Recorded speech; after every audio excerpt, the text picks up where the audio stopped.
اور اس کے علام الغیوب ہونے کے حوالہ سے، اور اسی طرح چند باتیں رسالت مآب صلی اللہ علیہ وآلہ وسلم، ان کی نبوت، ختم نبوت اور ختم رسالت کے حوالہ سے ہوں گی، چونکہ کلمہ طیبہ میں بنیادی طور پر یہ دونوں چیزیں موجود ہیں۔ جہاں لا الہ الا اللہ بولا جاتا ہے، وہاں ساتھ محمد الرسول اللہ صلی اللہ علیہ وسلم بولا جاتا ہے، پڑھا جاتا ہے، دل و جان سے اس کا اقرار کیا جاتا ہے۔ وہ کلمہ طیبہ ہو یا شہادت کے ساتھ الفاظ ہوں، بات ایک ہی ہے، چونکہ دونوں میں توحید کا اثبات ہے اور دونوں میں نبوت و رسالت کا تذکرہ ہے۔ کلمہ طیبہ اور کلمہ شہادت دونوں کے اندر ایک ہی موضوع ہے، ایک اللہ رب العزت کی ذات کے بارے میں اور ایک رسالت مآب صلی اللہ علیہ وسلم کی نبوت اور رسالت کے بارے میں۔ اسلام کی حقانیت اور اسلام کو قبول کرنے کے لیے یہ لازم ہے کہ اس کا دل و جان سے، زبان سے پڑھا جائے، دل و جان سے اس کا اقرار کیا جائے، اور پھر اس کے مطلب کو بھی سمجھا جائے۔ زبان سے کہہ بھی دیا لا الہ تو کیا حاصل، دل و نگاہ سے مسلمان نہیں تو کچھ بھی نہیں۔ مگر ہمارے ہاں اکثریت مسلمانوں کی اللہ رب العزت کی توحید کے بارے میں ان کے اندر وہ غیرت، وہ حمیت نظر نہیں آتی جو ہونی چاہیے، اور اسی طرح جب بات ہو پیارے نبی کی نبوت اور رسالت کی، وہ غیرت و حمیت نہیں نظر آتی جو ہونی چاہیے، چونکہ ہم اسلام کے سرکل میں داخل ہیں اور ہم اپنے آپ کو اللہ کے بندے کہلاتے ہیں، اور ہم اس کو خدا مانتے ہیں، خالق کائنات مانتے ہیں، اس کو معبود مانتے ہیں، اور اس کے سوا کسی کو معبود نہیں مانتے۔ یہ ہمارا دعویٰ ہے، اس دعوے پر ہمیں پورا بھی اترنا چاہیے۔ اسی طرح ہم یہ بات کہتے ہیں پیارے نبی ہمارے مرشد ہیں، آپ ہمارے رہبر ہیں، آپ ہمارے رہنما ہیں۔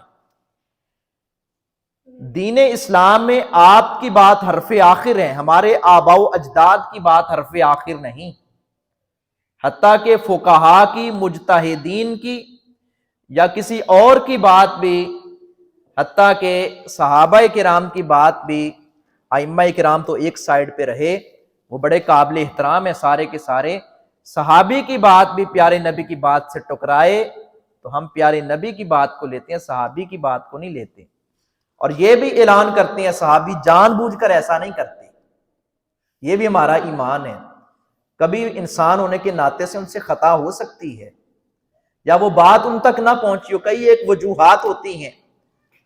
صحابہ سارے پیارے پیغمبر صلی اللہ علیہ وسلم کے فرمانبردار تھے، آپ کی بیویاں بھی، آپ کے بیٹیاں بھی، جن پر لفظ اہل بیت کا اطلاق ہوتا ہے یا جن پر صحابہ کرام کا اطلاق ہوتا ہے، سارے کے سارے یہ سارے نبی رحمت صلی اللہ علیہ وسلم کے تابع اور فرمانبردار تھے، آپ کی بات کو ترجیح دیتے تھے۔ جب پتہ چل جاتا تھا کہ میری رائے غلط ہے تو وہ پیارے نبی صلی اللہ علیہ وسلم کی بات کو ترجیح دیتے تھے۔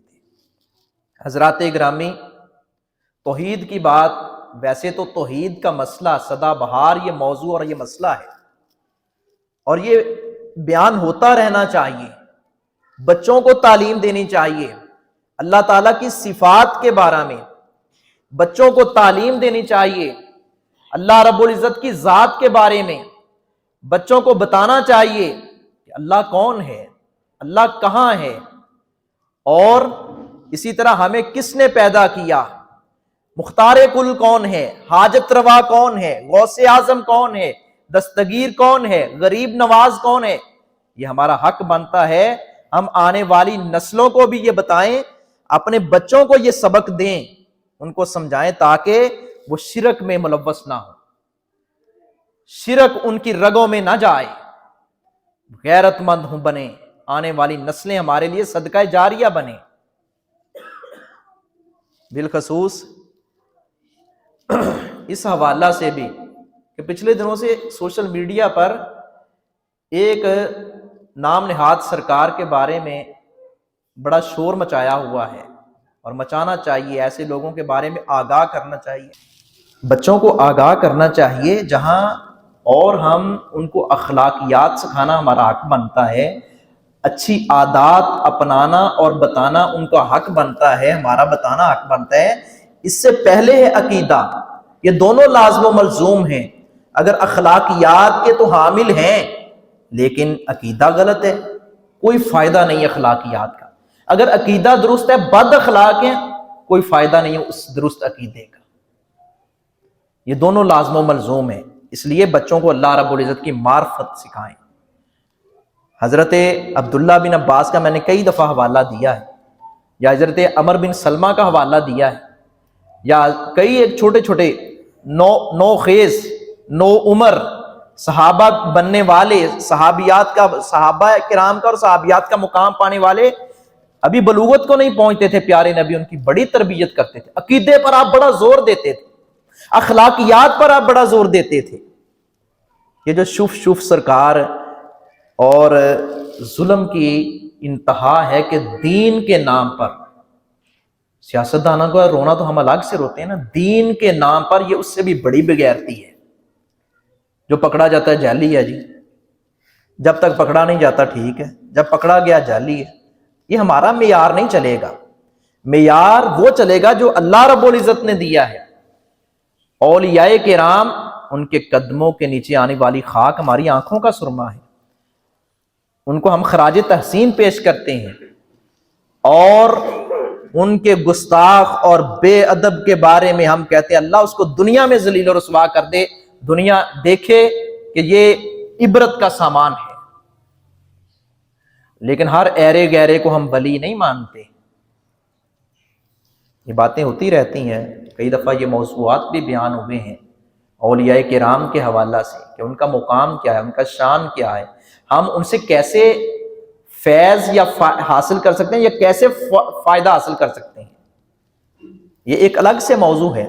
حضرات گرامی، وہ اقرار الحسن جو ایک مجاہد ہے، مجاہد میں اس لیے کہہ رہا ہوں جو بھی برائی کے خلاف جہاد کرے وہ مجاہد ہے۔ مجاہد صرف وہ تو نہیں ہوتا جس نے اپنا کوئی مخصوص لباس پہنا ہو یا مخصوص حلیہ رنگ پہنا ہو، کسی کی کوتاہیاں اور ہوں، وہ اس کا الگ سے ہمیں اختلاف ہوتا ہے، ہو سکتا ہے، آپ کو بھی ہوگا، مجھے بھی ہوگا، لیکن اچھی بات ہے اس نے یہ قدم اٹھایا جہاں وہ چوروں، ڈکیتوں، زانیوں اور شرابیوں کے خلاف کھڑا ہوتا ہے۔ اس نے اللہ رب العزت کی توحید، بڑے بڑے علماء سے وہ آگے نمبر لے گیا، اور اس نے جا کر اس کا کفر، اس کا شرک ننگا کیا ہے، جس کو بظاہر اس نے ولایت کا روپ دیا ہوا تھا، ولایت کا رنگ دیا ہوا تھا۔ یہ 2-3 سال پہلے کی بات ہے، وہ مولانا ناصر مدنی صاحب پر ظلم نہیں ہوا؟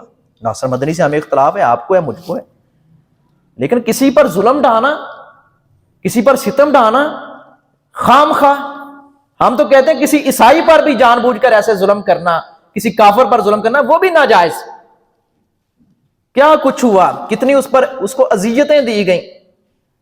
اس مرد مجاہد نے جا کر بتایا ہے کہ یہ شوبدہ بازیاں ہیں، کرامت کچھ اور ہوتی ہے، ولایت اور ہوتی ہے، کرامت اور ہوتی ہے، شوبدہ بازیاں کچھ اور ہوتی ہیں۔ اسی لیے تو پیارے نبی صلی اللہ علیہ وسلم کا وہ فرمان دماغ میں گھوم رہا ہے۔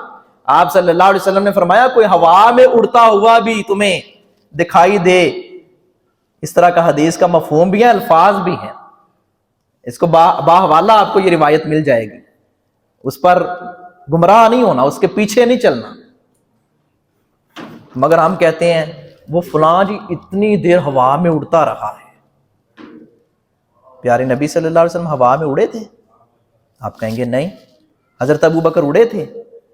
نہیں۔ حضرت علی، حضرت عثمان؟ نہیں، کوئی بھی نہیں۔ بڑا مقام ہے، بڑا شان ہے، ان کی کرامات ہیں، ان کے معجزات ہیں، سب کچھ موجود ہے۔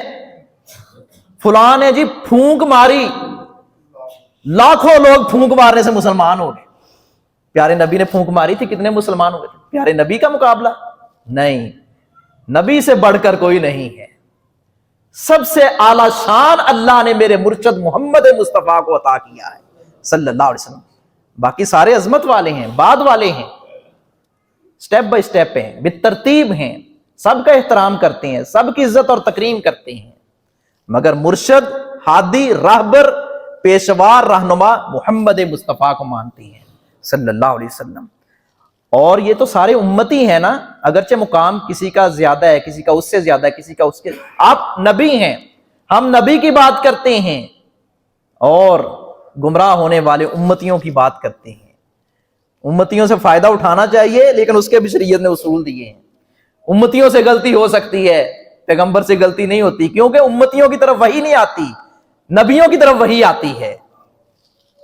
اس لیے نبوت اور رسالت والا رشتہ اس کو بھی کمزور کیا جا رہا ہے. جہاں اللہ تعالیٰ کے ساتھ تعلق کمزور کیا جا رہا ہے امت مسلمہ کا، دین کے نام پر شرک کو اور رسومات کو اور خرافات کو اور بدعات کو فروغ دیا جا رہا ہے کہ اللہ تعالیٰ کے ساتھ ان کا تعلق کمزور ہو جائے. میں نے پھر عرض کیا، سیاستدانوں کا رونا تو یہ الگ سے، وہ تو واضح پتہ ہے کہ یہ کرسی کی خاطر لڑ رہے ہیں، مر رہے ہیں، لیکن جو دین کا لیبل لگا کر لوگوں کو گمراہ کرتے ہیں ان کا تو بڑا برا اثر ہوگا. اگر ہم نے ڈیسیجن نہ لیا، یعنی ہم نے خود کم سے کم اپنی ذات کے بارے میں، اپنے اہل و عیال کے بارے میں جانتے بوجھتے ہوئے ہم پھر بھی غلط راستے پر چلتے رہے، پھر صرف وہ نہیں پکڑے جائیں گے، خدا نہ خواستہ ہم بھی پکڑے جائیں گے. کیونکہ اللہ نے عقل دیا ہے، اللہ نے عقل دی ہے، دماغ دیا ہے، شعور دیا ہے، اللہ نے انسان بنایا، اللہ نے اسلام کی نعمت سے نوازا ہے. تو اسلام کو سمجھنا چاہیے، سیکھنا چاہیے. اسلام کوئی مخصوص لباس یا مخصوص یونیفارم کا نام نہیں ہے کہ جو مسجد میں آئیں تو پہن لیں پھر گھر جا کر اتار کر رکھ دیں. اسلام ہر وقت چلتا ہے، دین ہر وقت چلتا ہے.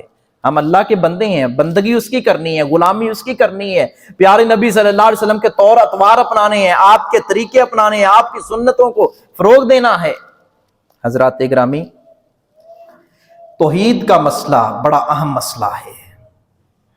میں نے قرآن کریم کی آیت پڑھی ہے، ان اللہ عندہ علم الساعہ، بلا شبہ قیامت کا علم اللہ رب العزت کے پاس ہے.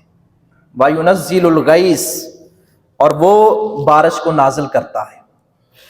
اس کی تفسیر میں ایک روایت بھی ہے، مفسرین نے لکھی ہے، نبی اکرم صلی اللہ علیہ وسلم نے فرمایا کہ 5 چیزوں کا علم اللہ رب العزت کے پاس ہے. اس کے بعد آپ نے یہ آیت پڑھی، اس آیت میں ہے، یہ سورہ لقمان کی آخری آیت پڑھیں، ایمان مضبوط ہوگا، توحید کے بارے میں بندہ غیرت مند ہوگا کہ قیامت کا علم اللہ کے پاس ہے.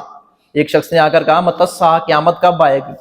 تو نبی اکرم صلی اللہ علیہ وسلم نے فرمایا تھا مل مسئول، آپ نے فرمایا مل مسئول عنہا بأعلم من السائل، جتنا مسئول جانتا ہے نا، جتنا پوچھنے والا جانتا ہے، بتانے والا بھی اتنا ہی جانتا ہے قیامت کب آئے گی. آپ کو بھی نہیں پتا تو محمد صلی اللہ علیہ وسلم ہمارے نبی فرماتے ہیں مجھے بھی نہیں پتا قیامت کب آئے گی. ہاں، قیامت کی کچھ نشانیاں ضرور ہیں. قیامت کا علم اللہ رب العزت کے پاس ہے. اور ایک شخص کو تو آپ نے یوں بھی جواب دیا تھا، یہ پوچھتے ہو قیامت کب آئے گی، یہ تو بتاؤ قیامت کے لیے تیاری کیا کی ہے. حضرات گرامی، 5 چیزوں کا علم صرف اللہ رب العزت کے پاس ہے، اللہ نے نبیوں کو بھی نہیں دیا. نبی سب سے بڑھ کر اللہ رب العزت کے محبوب ہوتے ہیں. ایک قیامت کا علم اللہ رب العزت کے پاس ہے. بڑے عجیب عجیب دعوے کیے جاتے ہیں، سوشل میڈیا پر بڑا جھوٹ بولا جاتا ہے قیامت کے حوالہ سے، امام مہدی کے حوالہ سے. قیامت کی کئی ایک نشانیاں، جو بڑی نشانیاں، چھوٹی تو ظاہر ہو چکی ہیں، بڑی نشانیاں جو ہیں، جو چند ایک رہ گئی ہیں، ان کے بارے میں عجیب شوشے چھوڑے جاتے.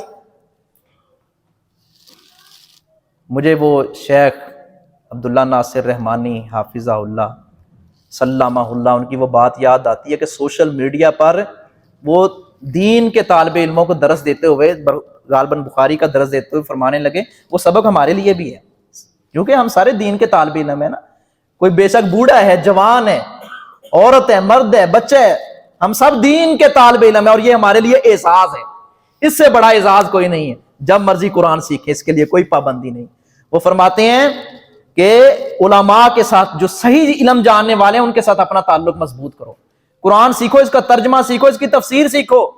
اگر صرف آپ سوشل میڈیا پر رہے، اسی سے دین سیکھتے سمجھتے رہے، اس پر بڑے بڑے بھیڑیے بیٹھے ہیں جو دین کے نام پر آپ کو گمراہ کریں گے اور کھا جائیں گے، آپ کو، آپ کی آخرت برباد کر دیں گے، اور بیٹھے ہیں بڑے بڑے بھیڑیے، بظاہر وہ دین کا حلیہ اپنایا ہوا ہے۔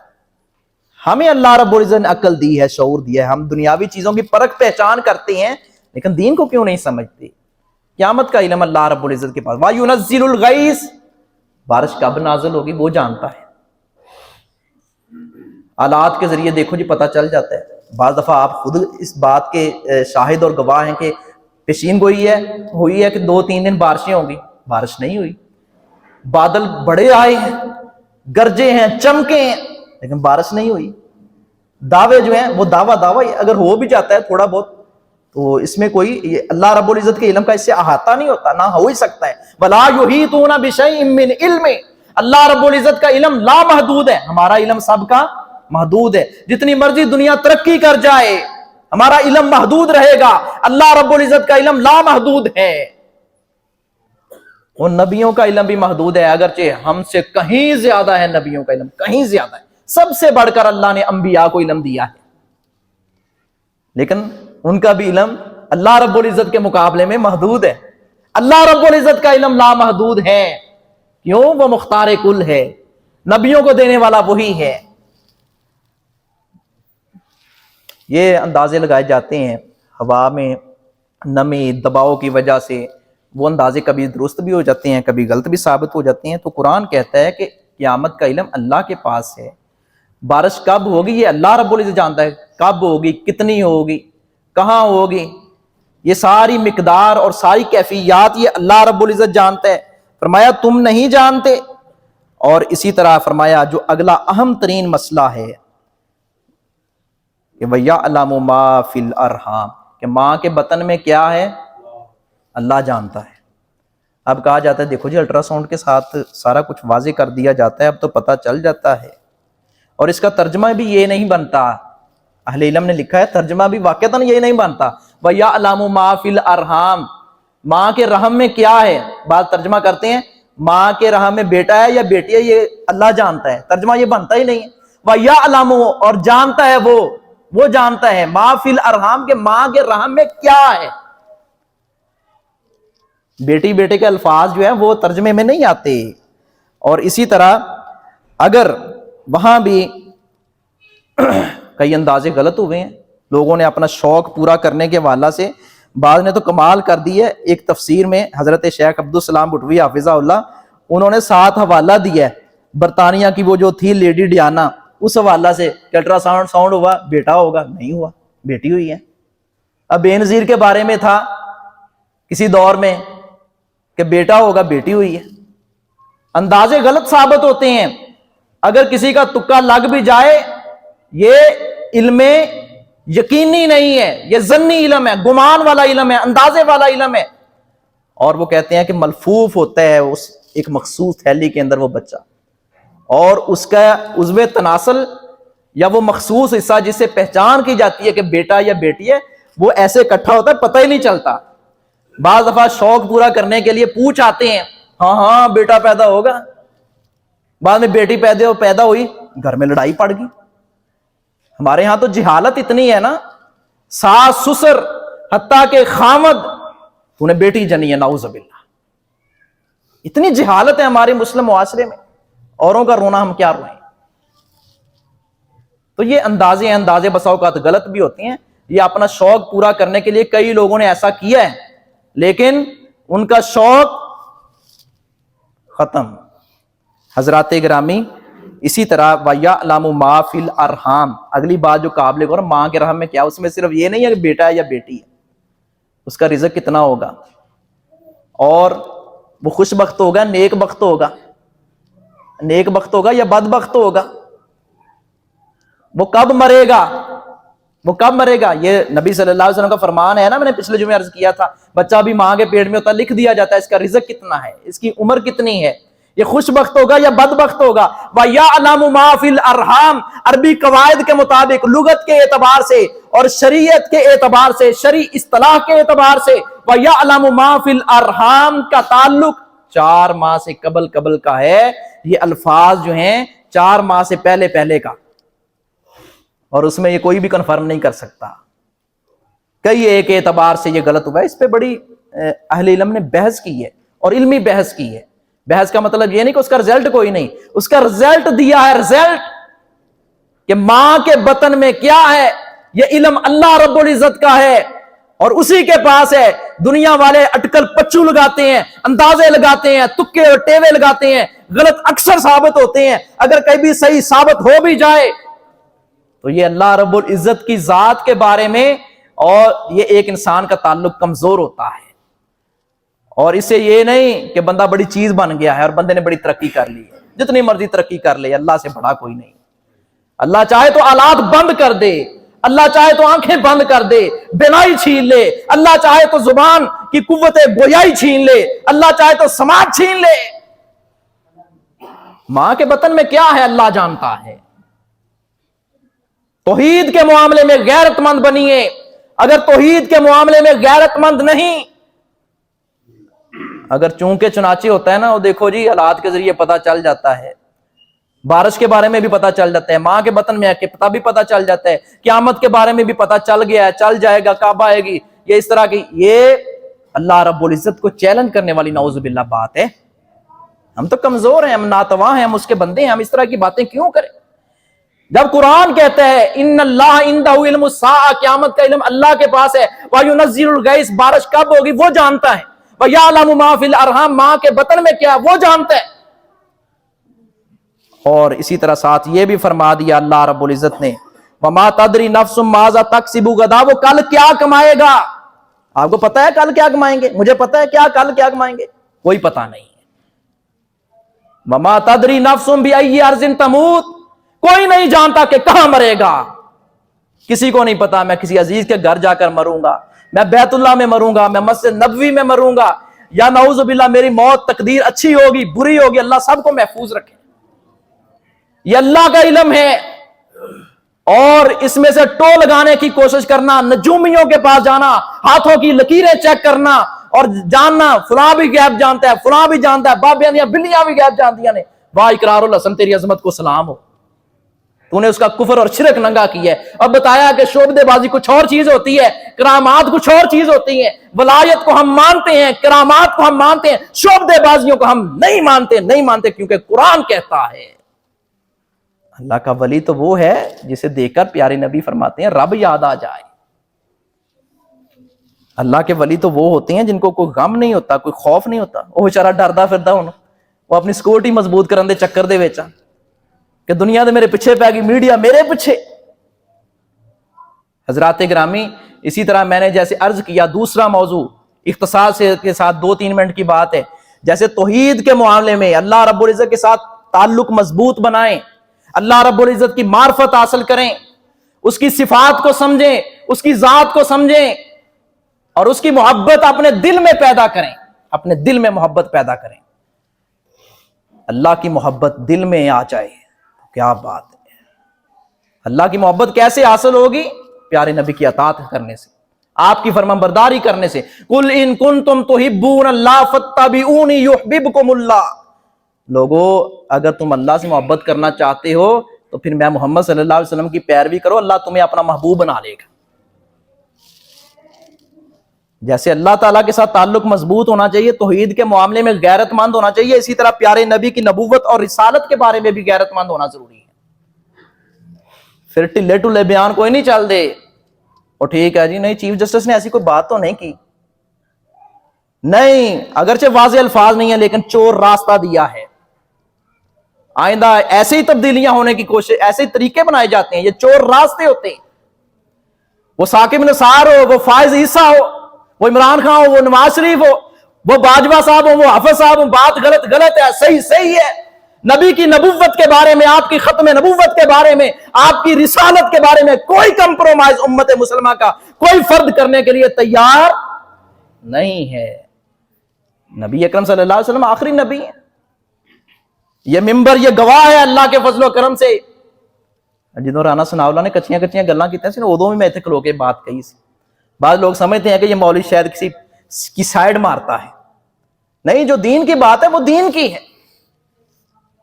یہ سادہ لوگ مسلمانوں کو بہکاتے ہیں. سیاستدان تے کرسی دی چکر چاہتے ہیں نا، پتہ پاویں ہوے پاویں نہ ہوے، بھی ووٹ لینا جتھوں مرضی لئیے. وہ کہتے ہیں ہمیں الگ سے قادیانی کہتے ہیں ہمیں الگ سے کلمہ بنانے کی ضرورت ہی نہیں ہے.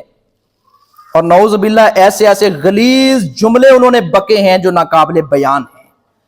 انہوں نے اللہ رب العزت کی بھی توہین کی ہے، اور اسی طرح پیارے نبی صلی اللہ علیہ وآلہ وسلم کی توہین بھی کی ہے، اور اسی طرح صحابہ کرام کی اہل بیت کی بھی توہین کی ہے. قادیانیوں نے کہا کہ ہمیں کلمہ الگ سے بنانے کی ضرورت نہیں ہے، یہ محمد صلی اللہ علیہ وسلم ہی ہیں جو غلام احمد قادیانی کی شکل میں نعوذ باللہ دوبارہ آ گئے. اور ان کا کہنا ہے کہ ہمارے دوست ہم پر ایمان لانے والے اس بدبخت کا کہ وہ ایسے ہی ہیں جیسے ابو بکر صدیق، عمر فاروق، عثمان ذو النورین، علی صحابہ تھے، یہ بھی صحابہ ہیں نعوذ باللہ. قرآن کا ترجمہ کیا، تحریف کی ہے. ہم اس کو کبھی قبول نہیں کریں گے جب اسلام اجازت اس نہیں دیتا، اور آئین پاکستان بھی اجازت نہیں دیتا. جنہوں نے کھلواڑ کرنے کی، بنانے کی کوشش کی، کیسے اللہ نے ان کو ذلیل و رسوا کیا ہے. اور بدبخت کہتے ہیں محمد پھر اتر آئے ہم میں، اور آگے سے بڑھ کر ہیں اپنی شان میں. جس نے دیکھنے ہوں محمد اکمل، وہ دیکھے غلام احمد کو قادیان میں نعوذ باللہ. اور وہ کہتے ہیں کہ قادیان میں حج عمرہ، یہ سارا کچھ جو آپ ادھر جاتے ہیں، ادھر جانے کی بجائے ادھر آؤ، حج عمرہ یہاں ہوتا ہے. اس لیے ہم نہیں مانتے، غلط بات غلط ہے. وہ چیف جسٹس ہو، اور سب سے بڑھ کر جب عدل و انصاف نہ ہو قوم ذلیل و رسوا ہو جاتی ہے. پاکستان کی تاریخ میں سب سے گندا کردار پاکستان کی عدلیہ کا ہے. وہ کوئی بھی دور ہو، کسی بھی حکومت میں، کوئی بھی حکومت ہو، عدلیہ کا گندا کردار رہا ہے، ہمیشہ گندا کردار رہا. اللہ ماشاءاللہ چاند ایک کوئی فیصلے شاید کوئی اچھے ہوئے ہوں. کیا کچھ ہوا ہے ہمارے پاکستان میں، جبکہ عدلیہ سب سے اوپر ہوتی ہے. اور عدلیہ کا لیول سب، آج کچھ لوگ اور اوپر ہیں، عدلیہ کے بھی اوپر کو کچھ بیٹھے ہوئے ہیں، لیکن وہ بھی ایسے ہیں کبھی غیرت والا کلمہ کہنے کے لیے تیار نہیں ہوتے. بھائی میں کہاں جا رہے ہیں، لو اپنا جسٹس والی کرسی سنبھال لو، انصاف نہیں ہوتا تو میں بھی نہیں رہوں گا، ایسا کہنے کو کوئی بھی تیار نہیں ہے. نبی اکرم صلی اللہ علیہ وسلم نے فرمایا تھا تم سے پہلے لوگ ذلیل و رسوا اسی لیے ہو گئے کہ جب کسی وڈیرے کا، کسی بڑے کا، اشرافیہ کا ان کی بات آتی تو گل گول مول ہو جاتی، ان کے خلاف کوئی ایکشن نہ لیا جاتا. اور جب کوئی شریف زادہ آتا تو اس کے ساتھ ظلم. اور آپ صلی اللہ علیہ وسلم نے فرمایا تھا یہ تو فاطمہ بنت مخزوم، یہ مخزوم قبیلے کی فاطمہ ہے، اگر محمد صلی اللہ علیہ وسلم کی بیٹی فاطمہ بھی چوری کرے تو میں اس کے بھی ہاتھ کاٹ ڈالوں صلی اللہ علیہ وسلم. پیارے نبی کی بیٹی ایسا کر ہی نہیں سکتی، سوچ ہی نہیں سکتی. یہ امت کو درس دیا ہے کہ غیرت مند بنو، انصاف کرو. اور یاد رکھیے جہاں چیف جسٹس کا ملک کے بارے میں، اسلام کے بارے میں اچھی بات کرنا اس کا فرض بنتا ہے، نہ کرے گا وہ مجرم ہے. اگر ہم بھی بچوں کے درمیان انصاف نہیں کرتے، اگر ہم بھی بیوی کے ساتھ انصاف نہیں کرتے، ہم والدین کے ساتھ حسن سلوک سے پیش نہیں آتے، ہم انصاف والی حق والی بات نہیں کہتے، ہم بھی مجرم ہیں. یہ صرف حکمرانوں کی ذمہ داری نہیں ہے، ہماری بھی ذمہ داری ہے. اس لیے اللہ تعالیٰ کی توحید کے بارے میں بھی غیرت مند بنے، پیارے نبی صلی اللہ علیہ وسلم کی نبوت اور رسالت کے بارے میں بھی غیرت مند بنے. جینا مرنا غیرت مند بندے کا ہوتا ہے، بے غیرت کی کوئی زندگی نہیں ہوتی. وما علی الا البلاغ.